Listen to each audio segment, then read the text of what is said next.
અગ્નિમાં આહુતિ અપાય, પણ કઈ અગ્નિમાં? જે અગ્નિ પ્રજ્વલિત હોય એમાં આહુતિ અપાય. જો તમે રાખમાં અને બળેલી સુકાયેલી અગ્નિમાં આપો તો દેવતા નાશ થાય. એટલે પ્રગટ ક્યાં છે? એ પ્રગટ હૃદયના ભાવથી પ્રગટ થાય છે. ખાલી પૂજાપો કરવાથી નહીં, ખાલી મનોરથ કરવાથી નહીં, હૃદયમાં તાપ રાખવાથી પ્રગટ થાય છે. પ્રભુ પ્રેમ રાખવાથી પ્રગટ થાય છે, દીનતા રાખવાથી પ્રગટ થાય છે, ખાલી ઘંટાનાદ કરવાથી નહીં. શું લાગે તમને? છે કે નહીં? એટલે એક વસ્તુ નક્કી માનજો કે સેવ્ય સ્વરૂપ આપણે ત્યાં વલ્લભકુળના કોઈ પણ બાળક જ્યારે આપણને ઠાકોરજી સ્પર્શ કરીને પધરાવે એ સાક્ષાત સેવ્ય થઈ જાય છે, આરોગતા થઈ જાય છે. વલ્લભાષ્ટક જુઓ, વૈષ્ણવ કોઈ પણ ધરે ચારુમુખ પ્રસન્નતાના મુખથી પ્રભુ વલ્લભ ઠાકોરજી આરોગે છે વલ્લભની કાને. તો આપણા ઘરમાં આરોગતા ઠાકોરજી છે, પ્રગટ છે. અને બીજું કે બે પ્રકારના સ્વરૂપ આપણે ત્યાં છે, સર્વોદ્ધારક અને ભક્તોદ્ધારક. ભક્તોદ્ધારક સ્વરૂપ ક્યાં બિરાજે છે? સર્વોદ્ધારક એ સમજી લેવા જેવું છે.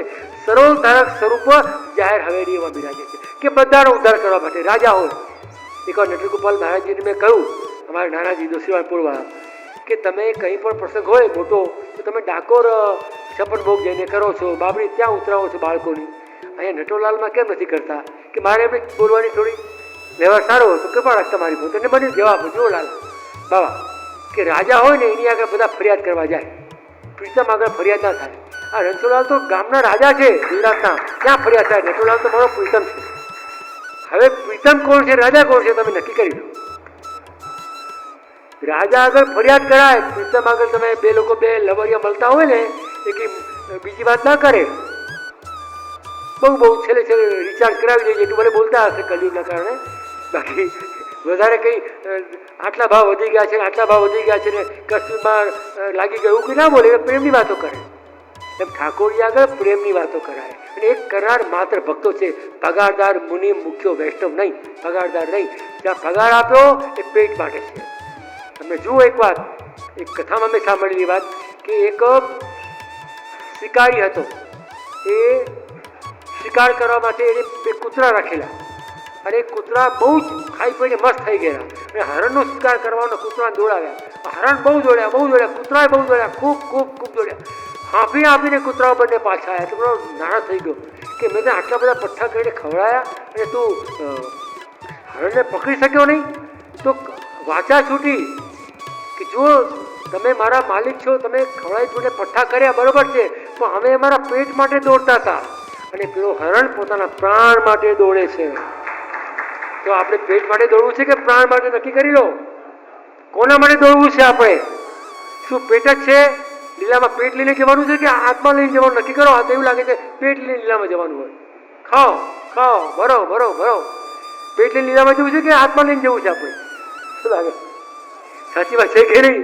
જો આપણે બંને ફ્રેન્ડ છીએ, હું કંઈ બોલું ને કે હું વજવાસી છું, મારો જન્મ મથુરાનો છે ને તમે બધી મથુરાના ભક્ત છો, બધા બ્રજના ભક્ત છો, એ ભાવથી કહું છું. એટલે હું કથા પુરાણી નથી, હું આ કથા નથી કરી રહ્યો, હું માત્ર તમારી જોડે મારો વાર્તાલાપ, શિબિર એ સત્ર કરી રહ્યો છું.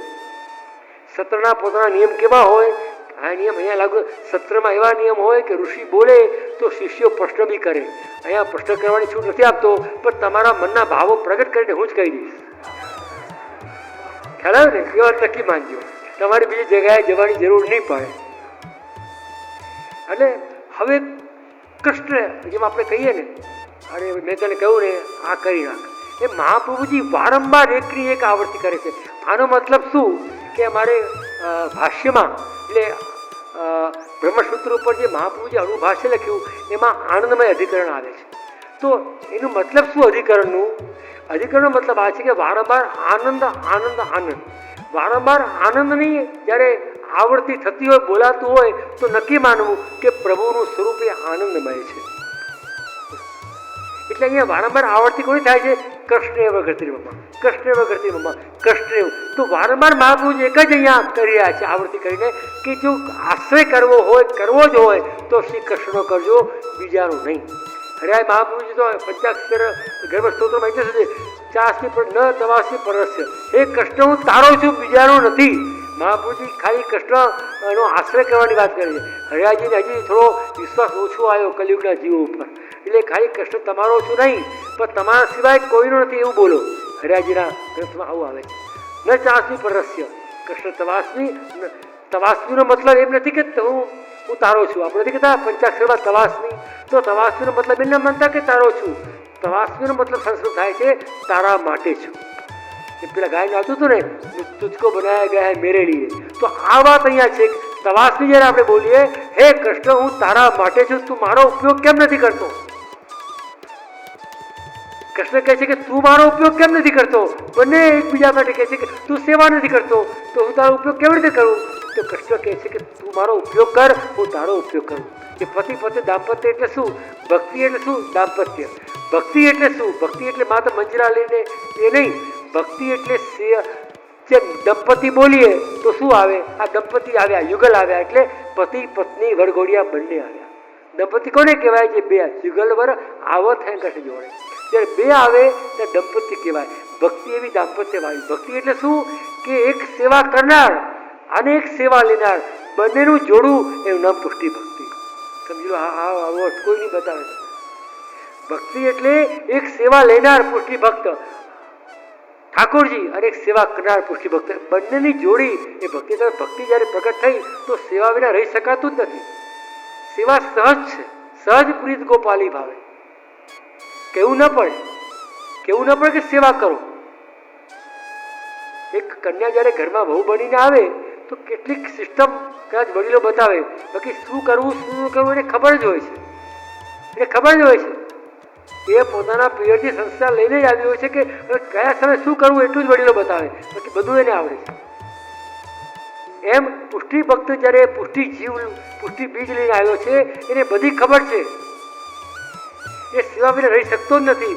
કોઈ પણ રીતે સેવા માંગશે. અને સેવાનો મતલબ એ નથી ખાલી ક્રિયા, પણ જે ભગવત સુખાર્થમ ક્રિયા ઇતિ સેવા, જેના વડે પ્રભુને સુખ થાય એનું નામ સેવા છે. હું કરવું એનું નામ સેવા નહીં.